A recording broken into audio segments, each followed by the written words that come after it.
Hello students, my name is Mudit Singh and I welcome you all to Shivam Classes and Physics Zone. So, today we are going to study Standard 8th Science Chapter number 1 Crop Production and Management. तो हम लोग इस chapter को book के reference से पढ़ेंगे because तुम्हारा ये पार्ट ऑफ द चैप्टर और बुक बहुत ही ज़्यादा डिस्क्रिप्टिव है, इसीलिए will follow the textbook. Okay, so हम लोग एक क्वेश्चन के साथ स्टार्ट करते हैं बच्चों. The question is, do plants need food?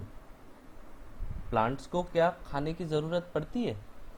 मैंने तो कभी नहीं देखा प्लांट्स को खाना खाते हुए, but our text book says that all living beings or all living organisms require food. Can you see that? All living organisms require food. So plants तो include हो गए. हाँ, और वैसे भी हमारे मम्मी पापा तो बोलते हैं, देख खाना खाओगे तभी तो ग्रो करोगे, तभी तो तुम में एनर्जी आएगी. So obviously nutrients are important to grow. And कहाँ से आते हैं ये न्यूट्रिएंट्स? From food. बस हमारे सोर्सेज ऑफ फूड अलग अलग होते हैं. सो इसी तरह से हम क्रॉप्स के ऊपर डिपेंड करते हैं बच्चों. अच्छा, क्रॉप्स के ऊपर डिपेंड करते हैं. क्रॉप्स क्या है सर? क्रॉप्स क्या है?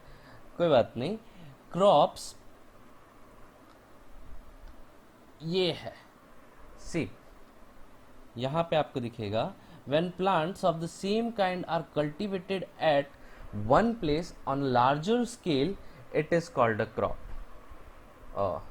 समझ में नहीं आया, टेक्स्ट बुक लैंग्वेज है ना. हाँ, कोई बात नहीं. सो ये क्या कह रहे हैं, that when plants of same kind, यानी कि एक ही तरह के प्लांट्स को हम कल्टीवेट करते हैं किसी एक जगह पर बहुत ही ज़्यादा मात्रा में, लार्ज स्केल मीन्स बहुत ही ज़्यादा मात्रा में, then it is called a crop. So in short, crops क्या है? जो हम खेतों में उगाते हैं, है ना. गेहूँ, चावल, बाजरा, ये सभी कुछ क्रॉप्स के अंदर आता है ना. सोच के देखो, we are cultivating these crops on a large scale at one place. So इसी तरह से क्रॉप की डेफिनेशन बन गई, when a plant of same kind, यानी कि एक ही तरह के उगाओगे ना. आप गेहूं का खेत है तो गेहूं उगाओगे. So when plants of same kind are cultivated at one place on a larger scale is called a crop. So definition याद रखने में आई थिंक प्रॉब्लम नहीं होना चाहिए. इसी तरह से उसके एग्जाम्पल भी देख लो. Wheat means the plant grown in the field are that of wheat. हाँ, तो field of wheat के अंदर wheat ही तो उगेगा, है ना. it is obvious, wheat की field में wheat ही तो उगेगा. so हम ये सब पढ़ क्यों रहे हैं भाई? देखो, क्रॉप प्रोडक्शन तो आपको समझ में आ गया कि क्रॉप क्या है. अब उसका प्रोडक्शन एंड मैनेजमेंट क्या है? देखो, प्रोडक्शन इज किसी चीज़ को बहुत ही लार्जर पॉपुलेशन तक पहुंचाने के लिए बनाना. लार्जर पॉपुलेशन यानी बहुत ही ज़्यादा लोगों तक पहुंचाने के लिए क्रॉप्स हमें कल्टीवेट करनी पड़ती है. इसीलिए तो हम एक ही जगह पर इतनी सारी क्रॉप्स उगाते हैं. वो सिर्फ खुद के लिए थोड़ी उगाते हैं, वो तो हम सभी के लिए उगाते हैं ताकि उसे हम मार्केट में बेच सकें और उससे पैसे कमा सकें एंड बाकी के लोग भी खा सकें. तो क्रॉप प्रोडक्शन इज क्रॉप को उगाना एंड इतनी मात्रा में उगाना कि हम एक लार्ज पॉपुलेशन को तक पहुंचा सके. एंड मैनेजमेंट क्या है? मैनेजमेंट इज उसका ख्याल रखना कि किस तरह से तुम हर एक काम करोगे. लाइक तुमने अगर गेहूं उगाए हैं, उसको काटोगे तो तुम्हें उसे स्टोर करना पड़ेगा, उन्हें साफ करना पड़ेगा, उन्हें धोना पड़ेगा, है ना. तो ये सारी की सारी चीज़ें मैनेजमेंट में थी। तुम्हें मालूम है प्याज को ऐसे ही बंद कमरे में ये स्टोर नहीं किया जा सकता, वो अपनी ही गर्मी की वजह से सड़ जाता है। इसीलिए उसको स्टोर करने के लिए बहुत ही हवादार कमरा चाहिए। इसी तरह से बाकी क्रॉप्स को भी हमें स्टोर करने के लिए या फिर उनका मैनेजमेंट करने के लिए ध्यान रखना पड़ता है। तो इसी तरह से इस चैप्टर का नाम बताया गया है क्रॉप प्रोडक्शन एंड मैनेजमेंट। ठीक है, तो चैप्टर का नाम तो समझ गए और शायद उसकी ज़रूरत भी समझ गए, क्योंकि हम एनिमल्स तो क्रॉप के ऊपर ही जिंदा है ना, हम तो सभी खाते हैं। लाइक देखो, अगर कार्निवोर नहीं, कार्निवोरस कैसे खाएगा? कार्निवोरस को तो क्रॉप्स की ज़रूरत नहीं है सर, लेकिन कार्निवोरस हर्बीवोरस को तभी खाएगा ना जब हर्बीवोरस क्रॉप्स को खाएंगे, है ना। तो ये पूरी की पूरी साइकिल इनडायरेक्टली क्रॉप्स के ऊपर डिपेंडेंट है, एंड बीइंग अ एनिमल हम लोग तो क्रॉप्स के ऊपर फुल्ली डिपेंडेंट है। ठीक है, चलो आगे देखते हैं। तो अब क्रॉप्स कौन कौन से तरह के होते हैं, क्या हम उन्हें डिस्क्राइब कर सकते हैं? या ऑब्वियसली डिस्क्राइब कर सकते हैं। देखो, क्रॉप्स को ऐसे तो हमारे कंट्री के अंदर कभी भी हम कुछ भी उगा लेते हैं, एंड हम लोग वेदर मैनेजमेंट वगैरह ऐसी बहुत सारी चीज़ें करते हैं, जिसकी वजह से अगर हमें ऑफ सीजन भी कोई चीज़ चाहिए तो हम उसे उगा सकें या कल्टीवेट कर सकें। लेकिन फिर भी हम सीजन्स के हिसाब से कुछ क्रॉप्स को दो टाइप्स में डिवाइड करते हैं, और वो दो टाइप्स हैं, एक है खारिफ क्रॉप और एक है राबी क्रॉप। तो क्या है ये kharif crop and rabi crops? So kharif crops are the crops which are sown in the rainy season. यहाँ पे सोन में देखो एच नहीं है, तो ये दिखाने वाला सोन नहीं, ये उगाने वाला सोन है। सोन का मतलब है उगाना। सो सोन in the rainy season are called kharif crops. The rainy season in India are generally from June to September. तो ये सारे क्रॉप्स जो हैं, जिनके एग्जाम्पल यहाँ लिखे हुए हैं, पैडी, मेज, सोयाबीन, ग्राउंडनट, कॉटन, खारिफ, ये सारे के सारे रेनी सीजन में उगाए जाते हैं, इसीलिए इन्हें खारिफ क्रॉप्स कहते हैं। ठीक है, क्यों इनको रेनी सीजन में उगाया जाता है? बिकॉज इनको बहुत पानी की ज़रूरत पड़ती है कल्टीवेशन के टाइम। जब हम इन्हें उगाते हैं, इन्हें बहुत सारे पानी की ज़रूरत पड़ती है, इसीलिए हम इन क्रॉप्स को रेनी सीजन में उगाते हैं। तो दूसरा कौन सा टाइप है? दूसरा टाइप मैंने बताया ना, rabi crops. Rabi crops are the crops grown in winter season are called rabi crops. So इन क्रॉप्स को हम लोग विंटर सीजन में उगाते हैं। विंटर सीजन मीन्स अक्टूबर से लेकर के मार्च तक। देखो, हम लोगों ने जून से लेकर के सितंबर, जब भी बारिश होने का अंदाजा है तब हम खारिफ क्रॉप्स उगाया करते हैं, और जब भी बारिश नहीं होती तब अक्टूबर से लेकर के मार्च तक हम राबी क्रॉप्स को उगाते हैं। तो राबी क्रॉप्स में क्या क्या आता है? एक तो वीट आता है, ग्राम आता है, पी आता है, मस्टर्ड आता है, लिंसिड आता है। ये सारे के सारे क्रॉप्स जो है ये राबी क्रॉप्स हैं, क्योंकि इन्हें हम बरसात के मौसम में नहीं उगाते, और उसका रीज़न भी सिंपल है कि इन्हें भी कम पानी की ज़रूरत पड़ती है।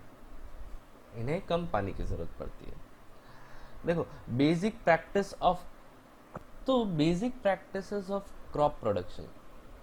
Basic practices of crop production क्या है? सी, क्रॉप्स उगाना इतना आसान नहीं है, उसके अंदर बहुत ही सारे सीरीज ऑफ प्रोसेसेस आती है। सीरीज ऑफ प्रोसेसेस से मेरा मतलब है कि कई एग्रीकल्चरल प्रैक्टिस में ये सारे पॉइंट्स आते हैं। कौन कौन से पॉइंट्स आते हैं सर? देखो, सबसे पहले आता है प्रिपरेशन ऑफ सॉइल। सबसे पहले तुम्हें मिट्टी तैयार करनी पड़ती। कैसे तैयार करते हैं इसके बारे में हम बात करेंगे, लेकिन अभी प्रोसेस सुन लो। तो प्रिपरेशन ऑफ सॉइल, सबसे पहले हम प्रिपरेशन ऑफ सॉइल करेंगे, सॉइल को तैयार करेंगे। उसके बाद सोइंग। सोइंग का क्या मतलब है? सोइंग का मतलब है उगाना। अभी मैंने यहाँ बताया था आप लोगों को कि सोन, देखो ये वर्ड लिखा है यहाँ सोन, सोन यानी उगाना, तो ये उसका कंटिन्यूस टेंस है और कुछ नहीं है। क्या है? Continuous tense. ठीक है। सो तीसरा प्रोसेस है एडिंग मैन्यूअर एंड फर्टिलाइजर्स। तो इसके बारे में भी हम आगे बात करेंगे, क्या है फर्टिलाइजर्स एंड मैन्यूअर्स। फिर इरिगेशन। इरिगेशन हम लोग सभी जानते हैं कि इरिगेशन इज उगाना, है ना। अब प्रोटेक्टिंग फ्रॉम वीड्स। वीड्स क्या होते हैं इसके बारे में भी हम लोग समझेंगे, लेकिन उनसे हमें क्रॉप्स को बचाना पड़ता है। Harvesting. Harvesting harvesting is a process. हर एक क्रॉप के लिए थोड़ा अलग अलग होता है, लेकिन उसके बारे में भी हम आगे चल के बात करते हैं। And finally storage. तो स्टोरेज में हमें क्या करना है? ओके। सो ये पूरा का पूरा एग्रीकल्चरल प्रैक्टिस का प्रोसेस है जो हर एक फार्मर कोई भी क्रॉप उगा रहा हो तो ये प्रोसेस फॉलो करता है। ठीक है। तो सबसे पहले हम लोग देखते हैं क्या है प्रिपरेशन ऑफ सॉइल। ठीक है। सो प्रिपरेशन ऑफ सॉइल के अंदर क्या आता है? अरे सर मिट्टी थोड़ी हम बनाएंगे, मिट्टी तो पहले से है, लेकिन मिट्टी हम तैयार करेंगे। देखो, अगर मिट्टी बहुत ही ज़्यादा सख्त है तो रूट्स अपना रास्ता कैसे बनाएंगी? रूट्स को ज़मीन से मिनरल्स मिलते हैं, तभी तो वो खाना बनाते हैं और तभी तो वो ग्रो करते हैं। तो उनको चाहिए सॉफ्ट सॉइल। सॉफ्ट सॉइल मतलब टिल्ड सॉइल। टिल्ड सॉइल क्या होता है उसके बारे में, टिल्ड मतलब अगर मिट्टी का गट्ठा हो तो उसको फोड़ करके और फैला देते हैं ताकि वो ज़्यादा कड़क ना रहे। इसी तरह से हम खोद खोद करके मिट्टी को लूज कर देते हैं और वो लूज मिट्टी के अंदर बाद में हम बीज बोते हैं। तो लूज करने के लिए, मिट्टी को तैयार करने के लिए हमारे पास प्रोसेस है। अब वो प्रोसेस देखते हैं। देखो, आपको ये दिख रहा है, ये है एक हथियार जिसको हम कहते हैं होय। जी, होय। इसके अंदर एक पीछे की तरफ ग्रिप है और आगे की तरफ बैंड प्लेट है और ऊपर रॉड है। तो हम ये बैंड प्लेट को जमीन के अंदर मारते हैं और ग्रिप पर पैर से दबा करके मिट्टी उखाड़ते हैं। तो क्या होगा इससे कि मिट्टी उखड़ के ऊपर की तरफ आएगी और बाद में आप उसे धीरे धीरे उसके ऊपर मार करके और लूज कर सकते हो। इसी तरह से हम इसको यूज करके और मिट्टी को लूज करते हैं। समझ में आ रहा है? तो क्या ये लूज करना जरूरी है सर? हाँ भैया, लूज करना ज़रूरी है। अगर तुम सॉइल को लूज नहीं करोगे तो उसके अंदर प्रेजेंट माइक्रोब्स एंड ऑर्गेनिजम्स जो फार्मर के असल में दोस्त हैं, जो पेड़ों को उगने में मदद करते हैं और ज़मीन में ह्यूमस बढ़ाते हैं। ह्यूमस बढ़ाते हैं यानी कि मॉइस्चर बढ़ाते हैं। ये सारे के सारे ऑर्गेनिजम्स कैसे काम करेंगे अगर आप लूज़ नहीं करोगे तो? इसीलिए लूज़ करना बहुत ज़रूरी है, तभी सॉइल से एक क्रॉप को प्रॉपर न्यूट्रिएंट्स मिल पाएंगे, वो प्रॉपर मिनरल्स एब्जॉर्ब कर पाएगा। इसीलिए लूज़ करना बहुत ही ज़्यादा ज़रूरी है। ओके। उसके बाद नेक्स्ट स्टेप क्या है? अच्छा, एक और चीज़, ये देखो, ये कल्टीवेटर, ये ट्रक दिख रहा है आपको? अभी हम लोग कल्टीवेशन के लिए एक ट्रैक्टर यूज़ करते हैं जिसमें हम लोग ट्रैक्टर के अंदर इस तरह से एक हथियार लगा करके और फिर ट्रैक्टर से खींचते हैं, जिसकी वजह से मिट्टी ऑटोमेटिकली लूज हो जाती है। ओके। उसके बाद आओ चलो नेक्स्ट स्टेप देखें क्या है। नेक्स्ट स्टेप है सोइंग। सोइंग में एक्चुअली बीज बोना आता है ना। See, sowing is an important part of crop production. Before sowing, good quality of clean and healthy seeds of good variety are selected. तो इसके अंदर बहुत ही अच्छी क्वालिटी के हम लोग सीड्स साफ करके सिलेक्ट करते हैं, फार्मर्स उसे यूज़ करते हैं ताकि उन्हें बेहतर उपज मिले, है ना। उपज मतलब क्या होता है, बहुत ज़्यादा हिंदी हो गया। अच्छा, उपज मतलब बहुत ज़्यादा अच्छी फसल मिले यार, इतना ज़्यादा कंफ्यूज मत हो, ठीक है। तो कुछ ट्रेडिशनल टूल के बारे में यहाँ पे लिखा है। ट्रेडिशनल टूल और कुछ नहीं है, हमारे बैल हैं, है ना। तो बैल में हम लोग क्या करते थे, बैल से इस तरह से हम लोग मिट्टी को लूज करते जाते थे और पीछे से वो फार्मर देखो बीज डाल रहा है, यहाँ पे वो फार्मर बीज डाल रहा है। सो ही साथ में देखो यहाँ पे दोनों प्रोसेस हो रही है, यहाँ पे प्रिपरेशन ऑफ सॉइल भी हो रहा है और सोविंग भी हो रहा है ना। सो ये फार्मर्स का इनोवेटिव तरीका था, ओके। लेकिन ये तरीका तो बहुत पहले यूज़ किया जाता था, अभी तो हमारे पास और बेटर तरीके हैं, टेक्नोलॉजी है, इसलिए हम और बेटर प्लान्स के साथ काम करते हैं। अच्छा, क्या टेक्नोलॉजी है? अच्छा, टेक्नोलॉजी जाननी है, बता देते हैं। देखो, आज हमारे पास इस तरह के सीड ड्रिल्स हैं।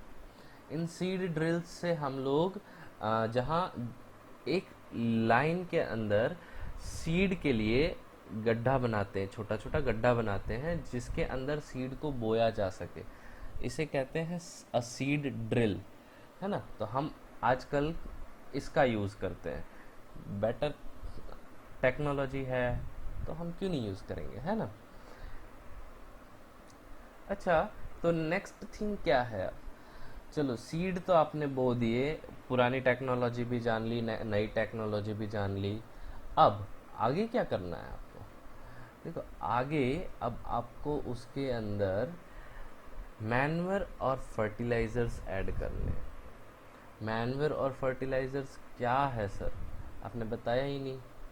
देखो, मैन्योर एंड फर्टिलाइजर्स वो हेल्दी न्यूट्रिएंट्स प्रोवाइड करते हैं क्रॉप को जो इजीली क्रॉप को नहीं मिल पाते।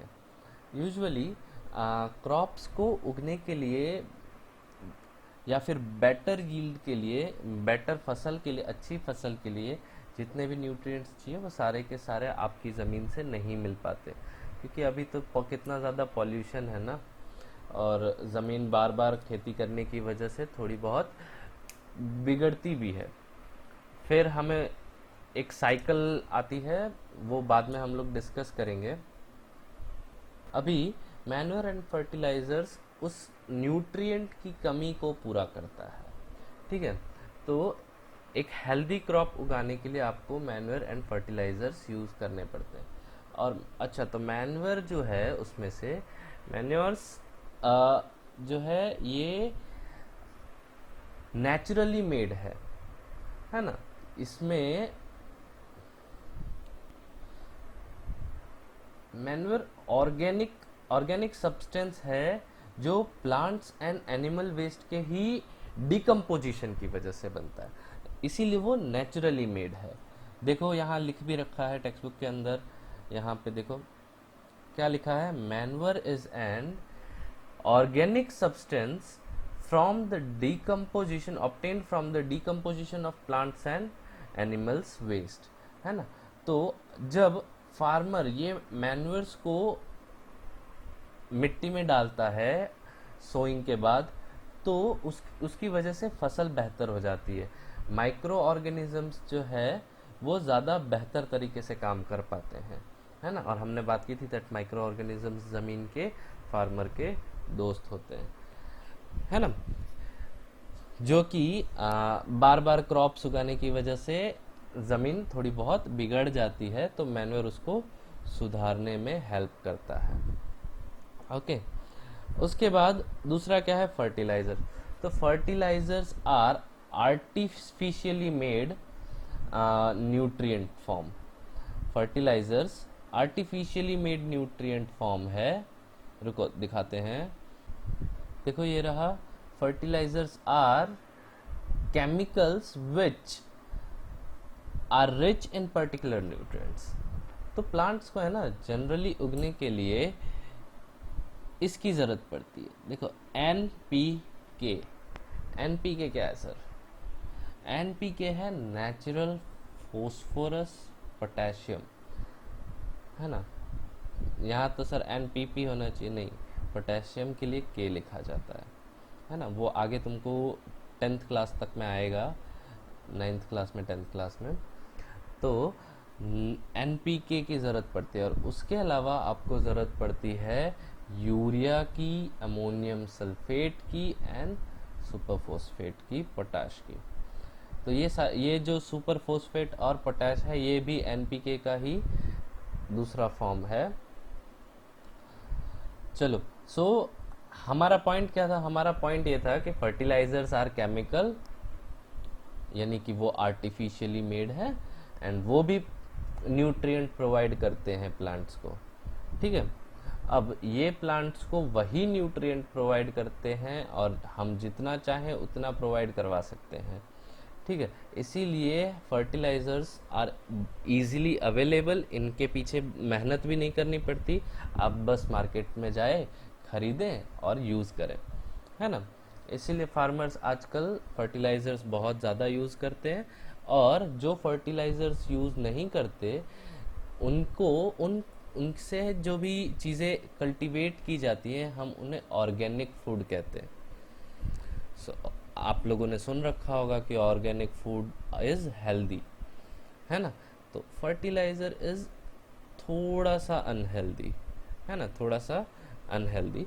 देखो, इतना भी नहीं है कि आप बीमार पड़ जाओगे अगर आप जब भी जैसे कि चावल गेहूँ आपकी मम्मा धो करके ही बनाती हैं, वो इसीलिए ताकि उसके ऊपर जो फर्टिलाइज़र्स हैं या फिर धूल मिट्टी है, गंदा है, वो सब साफ़ हो जाए। ओके, सो फर्टिलाइज़र्स ने फार्मर को बहुत हेल्प की है एक्चुअल में। हाँ, थोड़ा बहुत कॉस्टिंग प्रोडक्शन का बढ़ जाता है, जो उगाने में पहले खाली बीज का खर्चा हुआ करता था, ट्रैक्टर में डीजल का खर्चा हुआ करता था, लेकिन अभी ये फर्टिलाइज़र का भी खर्चा होता है, तो थोड़ा सा कॉस्ट ऑफ प्रोडक्शन बढ़ गया है। लेकिन वो कॉस्ट ऑफ प्रोडक्शन बढ़ने के बावजूद जो फसल मिलती है वो काफ़ी वर्थ इट है, इसलिए फर्टिलाइज़र्स बहुत ही वाइडली यूज़ किए जाते हैं फार्मर्स के द्वारा, ठीक है। तो अगर आप मुझसे पूछेंगे कि फर्टिलाइज़र्स ज़्यादा बेटर है या मैन्योर्स ज़्यादा बेटर है सर, तो मैं तो देखो ऐसा कहूँगा कि मैन्योर्स ज़्यादा बेटर है, एंड बुक भी यही कहता है, क्योंकि उसकी वजह से क्या है कि आपकी जो सॉइल है उसमें जो नमी है वो बरकरार रहती है। जो फर्टिलाइज़र्स यूज़ करने के बाद ज़मीन थोड़ी सी ज़्यादा बिगड़ जाती है और आपको बार बार फर्टिलाइज़र्स ही यूज़ करने पड़ते हैं, है ना। तो मैन्योर से ऐसा नहीं होता है, मैन्योर से थोड़ा बहुत अच्छा रहता है और ज़मीन में थोड़ी सी नमी बरकरार रहती है। अच्छा, इसके अलावा मैं आपको एक और चीज़ बता रहा था कि हम क्रॉप रोटेशन भी कर सकते हैं। क्रॉप रोटेशन कब बोला था सर आपने? मैंने बोला था ना कि इसके बाद कोई और दूसरी क्रॉप, पर्टिकुलर क्रॉप उगाई जाए तो सॉइल के न्यूट्रिएंट्स नहीं जाएंगे, बरकरार रहेंगे थोड़े बहुत, है ना। तो वो उसका मतलब था क्रॉप रोटेशन। तो इसकी वजह से भी हम जो है सॉइल के न्यूट्रिएंट्स जो हैं उनको बचा सकते हैं। तो वो क्या होता है क्रॉप रोटेशन, जैसे कि हम लोग गेहूं उगा रहे हैं तो पहले गेहूं उगाएंगे, उसके बाद हमें फॉडर क्रॉप उगाना पड़ेगा। फॉडर क्रॉप क्या है? देखो यहाँ फॉडर एक्चुअली ये गाय भैंस का चारा बनाने के लिए जो उगाया जाता है उसे कहते हैं फॉडर। तो अगर आप ये उगाओ तो भी आपके जो सॉइल के न्यूट्रिएंट्स हैं वो वापस आ जाते हैं, है ना। और फिर आप नेक्स्ट सीजन में वापस से वीट वगैरह उगा सकते हो या राइस वगैरह उगा सकते हो। तो एक सीज़न में अगर आप अपना क्रॉप उगाते हो और नेक्स्ट वन सीज़न अगर आप फॉडर उगाते हो तो भी आपकी जो मिट्टी है वो हेल्दी रहती है। तो पुराने ज़माने में ये यूज़ किया करते थे फार्मर, लेकिन अब 6 महीना अगर फार्मर को पैसे नहीं मिलेंगे, वो अगर क्रॉप नहीं उगाएगा, तो फिर उसका बहुत ज़्यादा नुकसान होगा।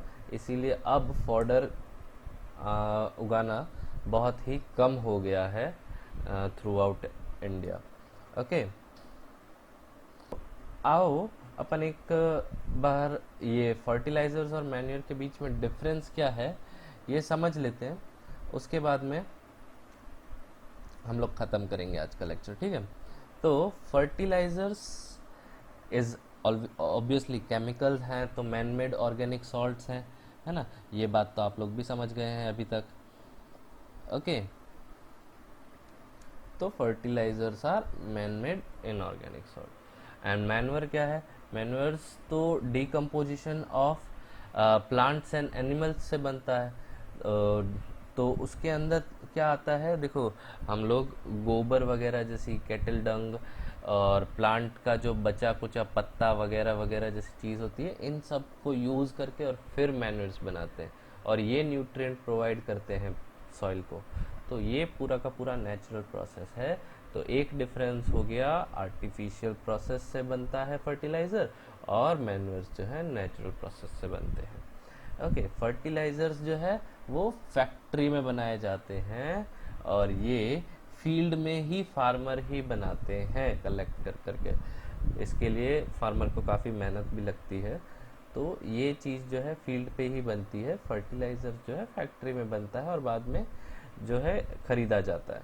अच्छा, फर्टिलाइज़र जो है वो ह्यूमस प्रोवाइड नहीं करता। तुमको याद है मैंने बताया था मैन्योर जो है वो मॉइस्चर प्रोवाइड करता है सॉइल को, जिसकी वजह से सॉइल अच्छी रहती है काफ़ी टाइम तक। लेकिन फर्टिलाइज़र्स जो है वो ह्यूमस प्रोवाइड नहीं करते सॉइल को, वो सिर्फ प्लांट को न्यूट्रिएंट प्रोवाइड करते हैं। और कौन से न्यूट्रिएंट्स?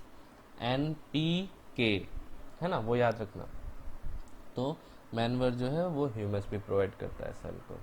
फिर fertilizers are very high rich in plant nutrient like NPK, है ना।